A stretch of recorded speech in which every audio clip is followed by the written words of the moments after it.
This is a teardown of an Ingenico IPP320 credit card reader. And they also have IPP350 on there. So I'm not sure why there's two different model numbers. But yeah, let's see what's inside. Little battery cover. And looks like it's an SD card slot. I assume for data storage purposes. And I'm not sure what these slots are for. Maybe SIM cards? I do not know if this has cellular connectivity or not. It's being held together by Torx head screws. I'm gonna guess T10. Nope. T8. That's 9. That's 8. Yep, T8.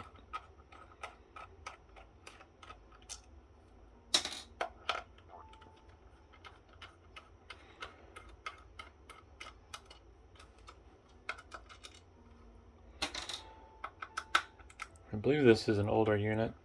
It was connected through a USB cable by the previous owner. And this does not have a built-in printer or tap to pay, to the best of my knowledge. Alright, so those 5 screws should come apart, or not. Might be a screw under this label. This is just going to get recycled, so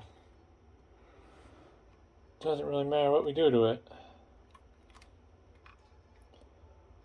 If I can get that pesky label off. I think what I might have felt is the injection point for the plastic. Yeah, it's just the injection point there. So this must snap together somehow.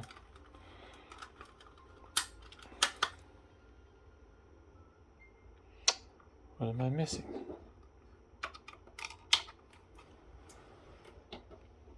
I think this might be removable.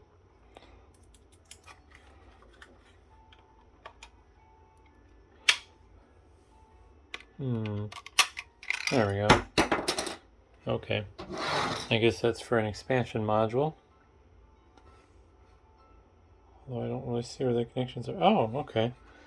This appears to have tap to pay upgradability.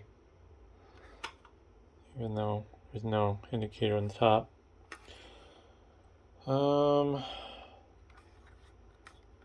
Well, just gonna pull until it flies apart. Put my safety glasses on real quick. Oh, that does not seem right.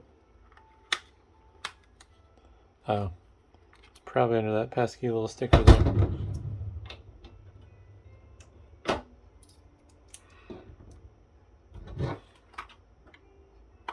Yep.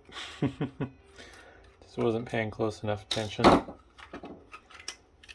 Yeah, it looks like there's just a bottom plate there. It's weird, there's a little metal strip.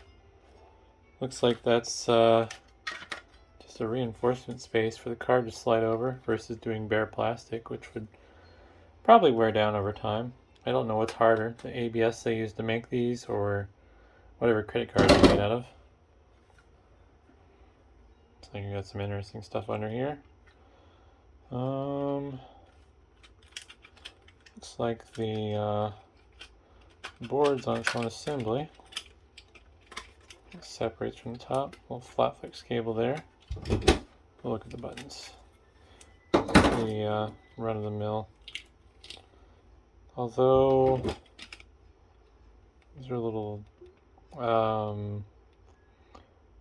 if you call these tactile buttons, they're not like the carbon trace based, where you have the gold traces on the bottom and then carbon on the buttons that make the connection. I assume this is backlit somewhere.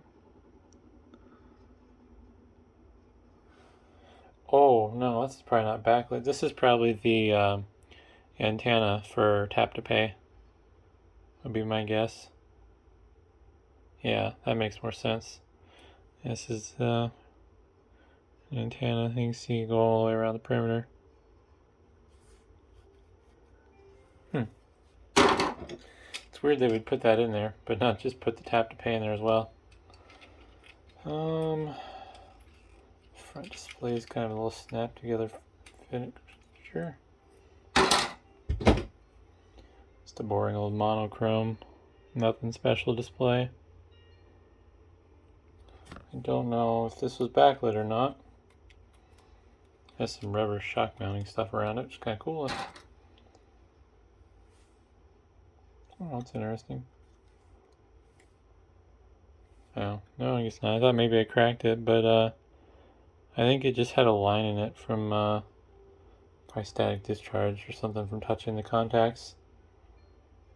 But anywho, this has a fairly substantially sized backup battery for what I would assume is clock functionality. Looks like it's soldered to the board, so I'll have to remove that later for recycling purposes.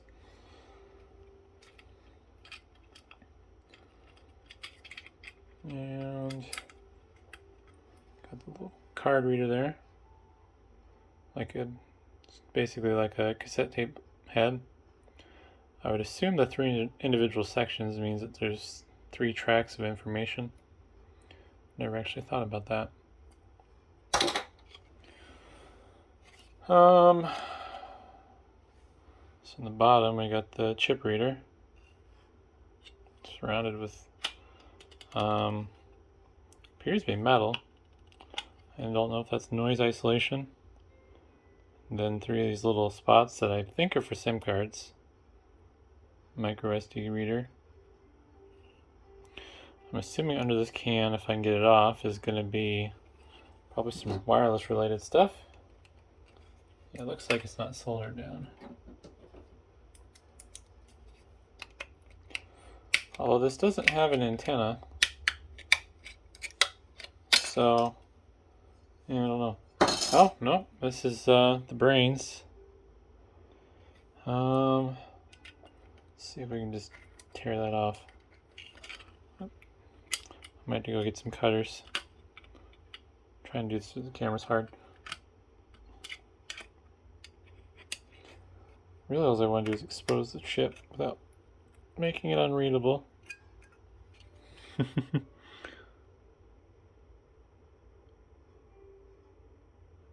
Monvedex. I don't know what that's supposed to say. Appears to be the processor. Then we got, I assume this WinBond chip is probably flash storage. Although there's a Toshiba chip. The Toshiba chip's probably the flash. I don't know. Don't feel like looking it up. Got a little isolation thing there. I believe is what that is.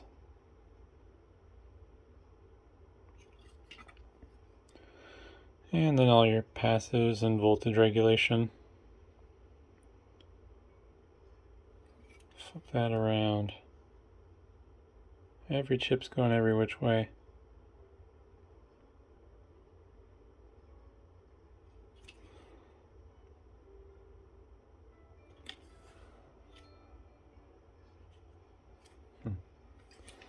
Not sure what this is about here.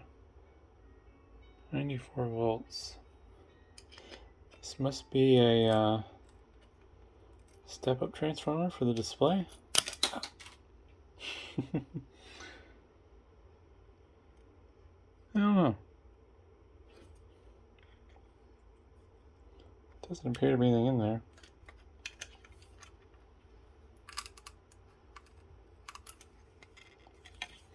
I'm not sure what this little piece here is for. And I believe if I rip off this plastic, that'll expose all the buttons where it'll take it with them. Oh, okay. So this has the gold traces on the PCB, and these are just little like spring steel caps that go over them that give you your tactile response when you push on it. But yeah, interesting enough. Smash that back down so I don't get cut on it. But hopefully that was interesting, and thanks for watching.